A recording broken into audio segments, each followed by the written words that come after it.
The Count of Monte Cristo. Chapter 95. Father and Daughter.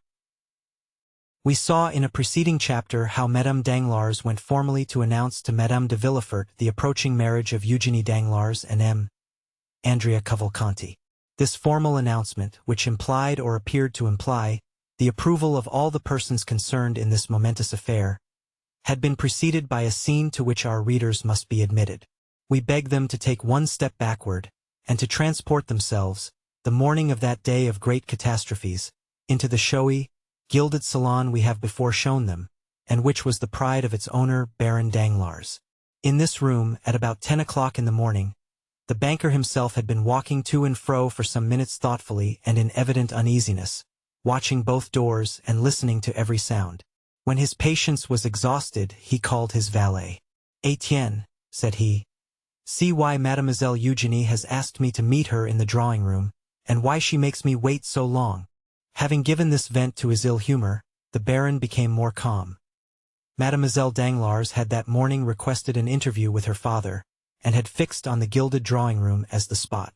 The singularity of this step, and above all its formality, had not a little surprised the banker, who had immediately obeyed his daughter by repairing first to the drawing-room. Etienne soon returned from his errand. "Mademoiselle's lady's maid says, sir, that Mademoiselle is finishing her toilette, and will be here shortly." Danglars nodded, to signify that he was satisfied. To the world and to his servants Danglars assumed the character of the good-natured man and the indulgent father. This was one of his parts in the popular comedy he was performing, a make-up he had adopted and which suited him about as well as the masks worn on the classic stage by paternal actors, who seen from one side, were the image of geniality, and from the other showed lips drawn down in chronic ill-temper. Let us hasten to say that in private the genial side descended to the level of the other, so that generally the indulgent man disappeared to give place to the brutal husband and domineering father. "Why the devil does that foolish girl, who pretends to wish to speak to me, not come into my study? And why on earth does she want to speak to me at all?" He was turning this thought over in his brain for the 20th time, when the door opened and Eugénie appeared, attired in a figured black satin dress, her hair dressed and gloves on, as if she were going to the Italian opera. "Well, Eugénie, what is it you want with me? And why in this solemn drawing-room when the study is so comfortable?" "I quite understand why you ask, sir," said Eugénie, making a sign that her father might be seated. "And in fact your two questions suggest fully the theme of our conversation. I will answer them both, and contrary to the usual method, the last first, because it is the least difficult. I have chosen the drawing-room, sir, as our place of meeting, in order to avoid the disagreeable impressions and influences of a banker's study. Those gilded cash-books, drawers locked like gates of fortresses, heaps of bank bills, come from I know not where, and the quantities of letters from England, Holland, Spain, India, China, and Peru, have generally a strange influence on a father's mind, and make him forget that there is in the world an interest greater and more sacred than the good opinion of his correspondents. I have, therefore, chosen this drawing-room, where you see, smiling and happy in their magnificent frames, your portrait, mine, my mother's, and all sorts of rural landscapes and touching pastorals. I rely much on external impressions. Perhaps, with regard to you, they are immaterial, but I should be no artist if I had not some fancies." "Very well," replied M. Danglars, who had listened to all this preamble with imperturbable coolness, but without understanding a word, since like every man burdened with thoughts of the past, he was occupied with seeking the thread of his own ideas in those of the speaker. "There is, then, the second point cleared up, or nearly so," said Eugénie, without the least confusion, and with that masculine pointedness which distinguished her gesture and her language. "And you appear satisfied with the explanation. Now let us return to the first. You ask me why I have requested this interview. I will tell you in 2 words, sir. I will not marry Count Andrea Cavalcanti." Danglars leaped from his chair and raised his eyes and arms towards heaven. "Yes, indeed, sir," continued Eugénie, still quite calm. "You are astonished, I see, for since this little affair began, I have not manifested the slightest opposition, and yet I am always sure, when the opportunity arrives, to oppose a determined and absolute will to people who have not consulted me, and things which displease me.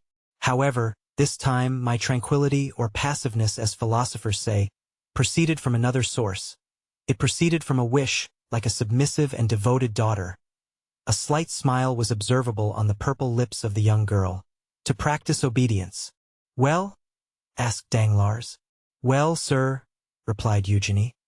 "I have tried to the very last, and now that the moment has come, I feel in spite of all my efforts that it is impossible." "But," said Danglars, whose weak mind was at first quite overwhelmed with the weight of this pitiless logic, marking evident premeditation and force of will. "What is your reason for this refusal, Eugenie? What reason do you assign?" "My reason?" replied the young girl. "Well, it is not that the man is more ugly, more foolish, or more disagreeable than any other. No, Andrea Cavalcanti may appear to those who look at men's faces and figures as a very good specimen of his kind. It is not, either, that my heart is less touched by him than any other. That would be a schoolgirl's reason, which I consider quite beneath me. I actually love no one, sir. You know it, do you not? I do not then see why, without real necessity, I should encumber my life with a perpetual companion. Has not some sage said, 'Nothing too much?' And another, 'I carry all my effects with me'? I have been taught these two aphorisms in Latin and in Greek. One is, I believe, from Phaedrus and the other from Bias. Well, my dear father, in the shipwreck of life, for life is an eternal shipwreck of our hopes, I cast into the sea my useless encumbrance, that is all, and I remain with my own will, disposed to live perfectly alone, and consequently perfectly free." "Unhappy girl, murmured Danglars, turning pale, for he knew from long experience the solidity of the obstacle he had so suddenly encountered. "Unhappy girl?" replied Eugenie. "Unhappy girl, do you say, sir?" "No, indeed." The exclamation appears quite theatrical and affected. "Happy, on the contrary, for what am I in want of? The world calls me beautiful. It is something to be well received. I like a favorable reception. It expands the countenance, and those around me do not then appear so ugly. I possess a share of wit and a certain relative sensibility, which enables me to draw from life in general, for the support of mine, all I meet with that is good, like the monkey who cracks the nut to get at its contents. I am rich, for you have one of the first fortunes in France. I am your only daughter, and you are not so exacting as the fathers of the Porte Saint-Martin and Gaieté, who disinherit their daughters for not giving them grandchildren. Besides, the provident law has deprived you of the power to disinherit me, at least entirely, as it has also of the power to compel me to marry monsieur this or monsieur that. And so, being beautiful, witty, somewhat talented, as the comic operas say, and rich, and that is happiness, sir. Why do you call me unhappy?" Danglars, seeing his daughter smiling, and proud even to insolence, could not entirely repress his brutal feelings, but they betrayed themselves only by an exclamation. Under the fixed and inquiring gaze leveled at him from under those beautiful black eyebrows, he prudently turned away, and calmed himself immediately, daunted by the power of a resolute mind. "Truly, my daughter," replied he with a smile, "you are all you boast of being, excepting one thing. I will not too hastily tell you which, but would rather leave you to guess it." Eugenie looked at Danglars, much surprised that one flower of her crown of pride, with which she had so superbly decked herself, should be disputed. "My daughter," continued the banker, "you have perfectly explained to me the sentiments which influence a girl like you, who is determined she will not marry. Now it remains for me to tell you the motives of a father like me, who has decided that his daughter shall marry." Eugenie bowed, not as a submissive daughter, but as an adversary prepared for a discussion. "My daughter," continued Danglars, "when a father asks his daughter to choose a husband, he has always some reason for wishing her to marry. Some are affected with the mania of which you spoke just now, that of living again in their grandchildren. This is not my weakness, I tell you at once.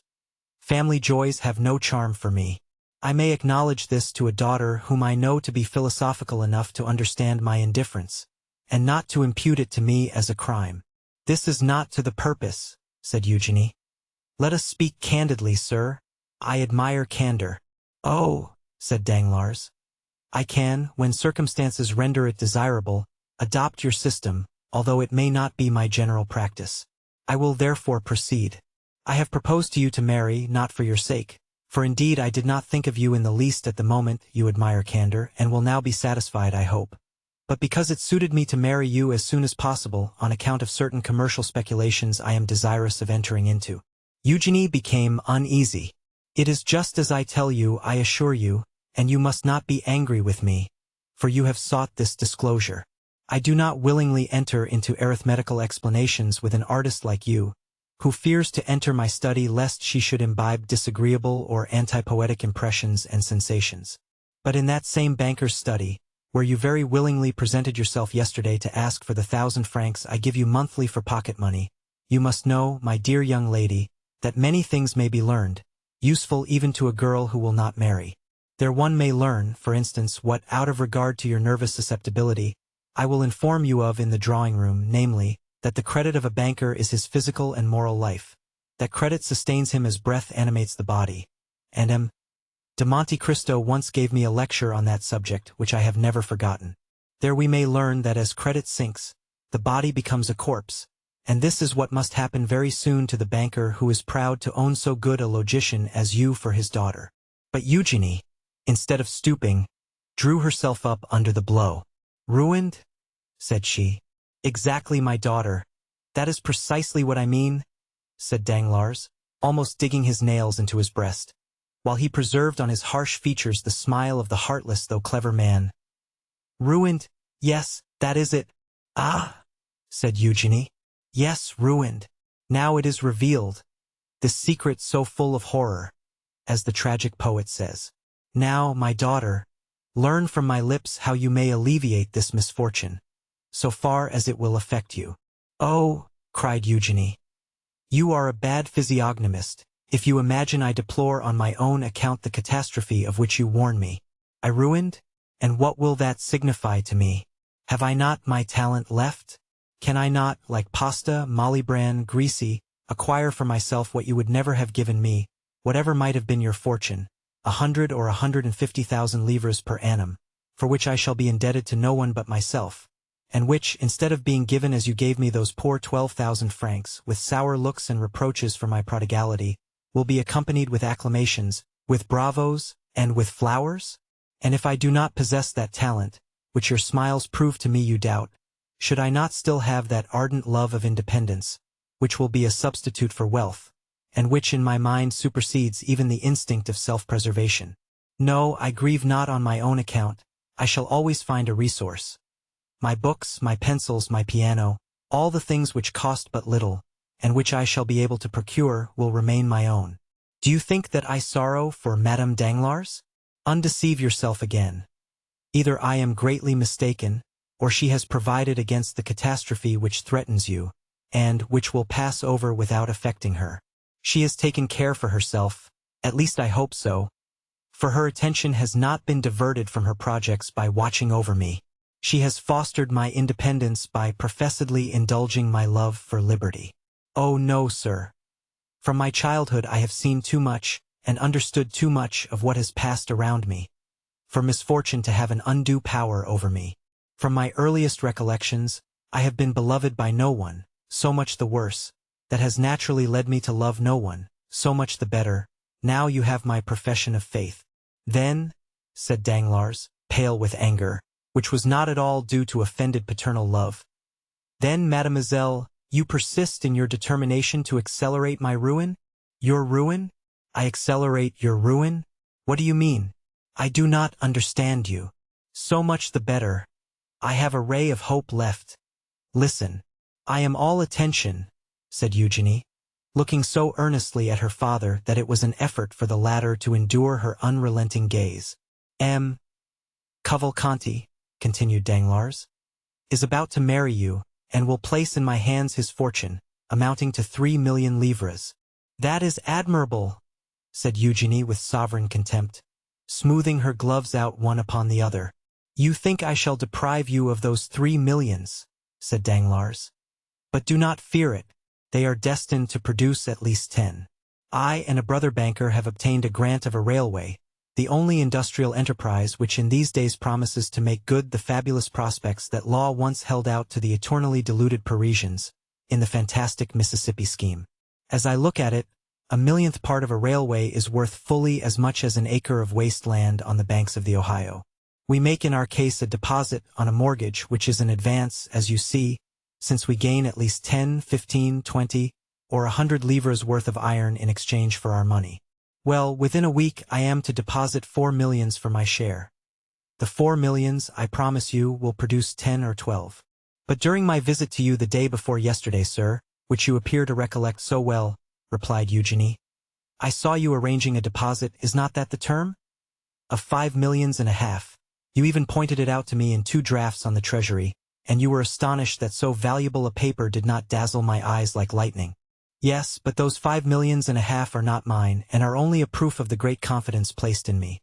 My title of popular banker has gained me the confidence of charitable institutions, and the 5 millions and a half belong to them.